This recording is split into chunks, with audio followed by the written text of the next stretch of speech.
This video we're going to look at the Allman Brothers' great acoustic song Melissa, and we're going to kind of go beyond just the song and try to look at some chord grips and some alternative grips that hopefully we can use in our playing in a lot of songs. Let's look at the introduction.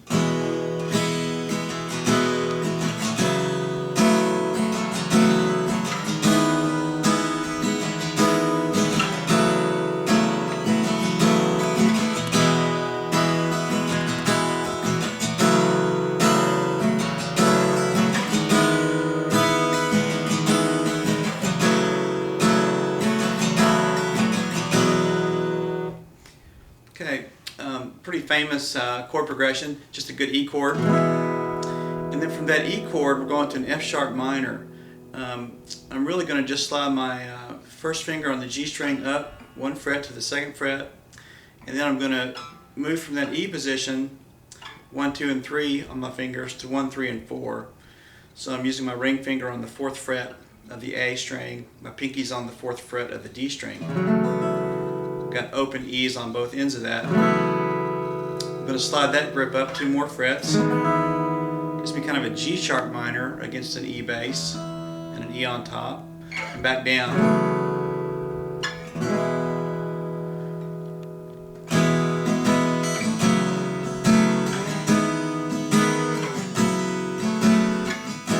So if you can really master this move,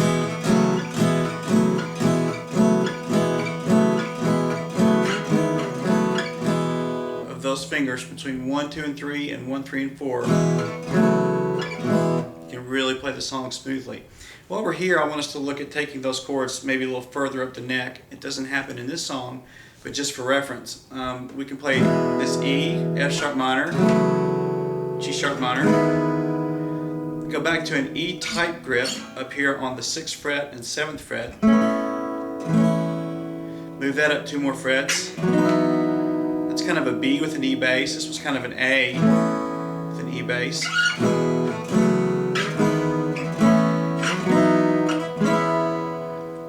Here I'm getting kind of a C sharp minor grip. I'm getting my G string on the 9th fret and the 11th fret of the A and the D string. Kind of a C sharp minor with an E bass. I can get a D grip way up here on the neck, which I really like the voicing. I'm getting 11th fret G, 12th fret A and D. Kind of a D, and then back up to E. Just an octave up. So if you can kind of get those under your fingers, those are substitutions that you can use. E, F sharp minor, G sharp minor, A, B, C sharp, D, back to E.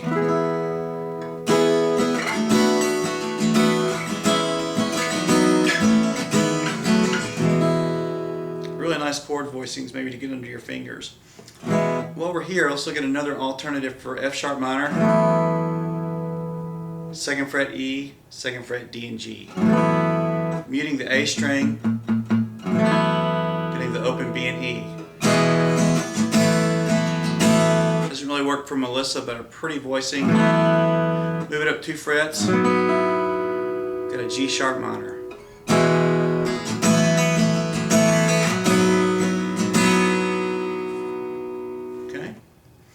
While we're there, we can also F sharp minor, G sharp minor, get this A grip that we had, play it with our 2nd, 3rd, and 4th fingers, and use our 1st finger to get the low E string on the 5th fret.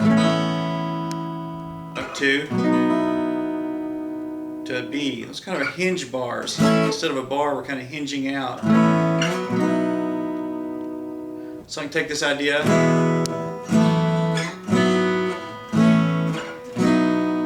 back to this position for a C sharp on the 9th fret. Those are really pretty chord voices too.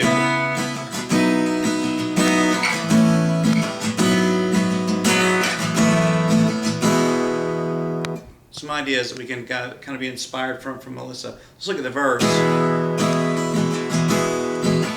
Same as the intro.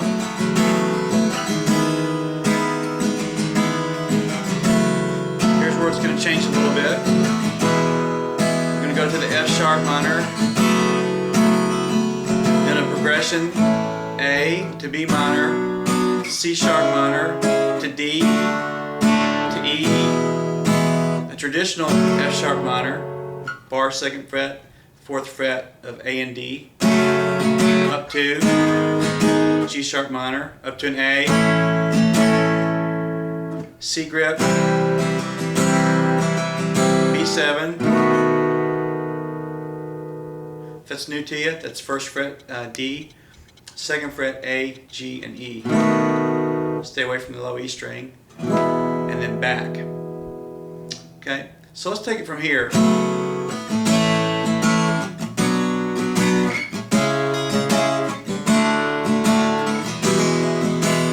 Some substitutions there might be just an A2, leaving the B string open,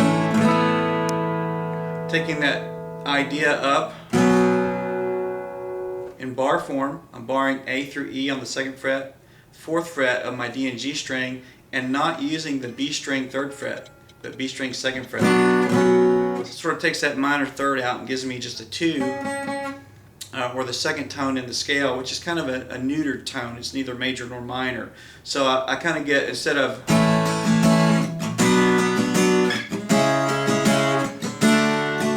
I might choose this voicing.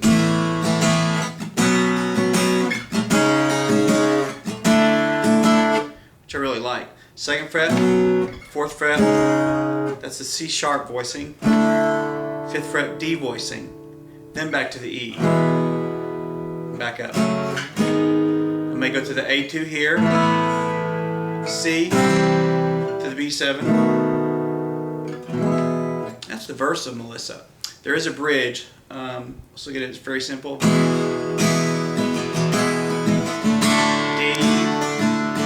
A, or A2, then to a B natural,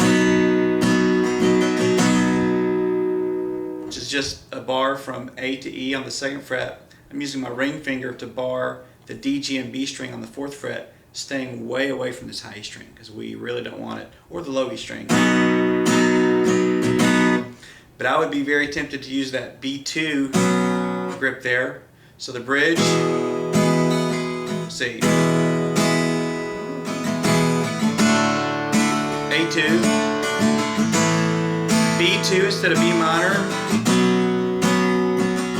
C sharp minor,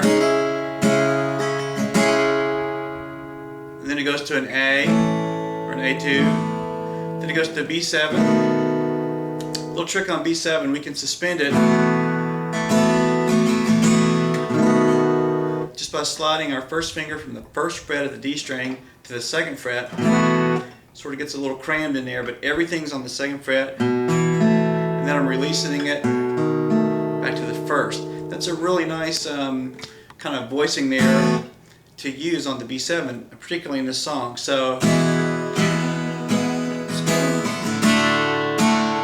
bridge, B2, C sharp minor, down to the A, here's the suspended,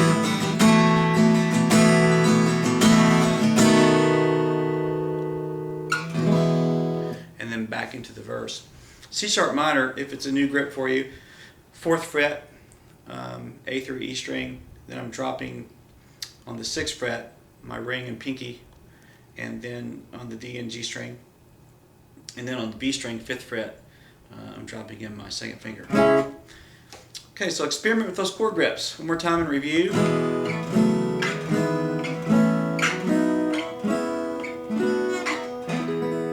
With a fretted bottom note.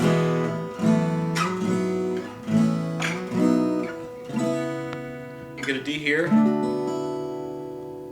an E here.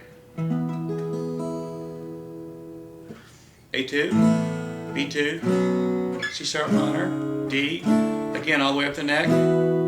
If you know your A string, you can play that 2 or that sort of modal sounding chord in any position, major or minor. It's a really nice sound. Hopefully there's some new stuff there. One last thing, you can take the tops of those chords, just the top 4 strings,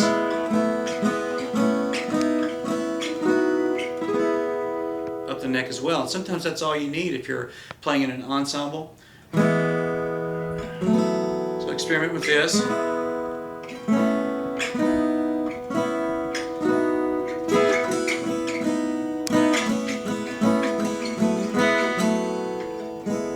Last chord I'm going to show you, E add 2, open, 2, 4, 1, open, open. Great ending chord for Melissa. Thanks for watching.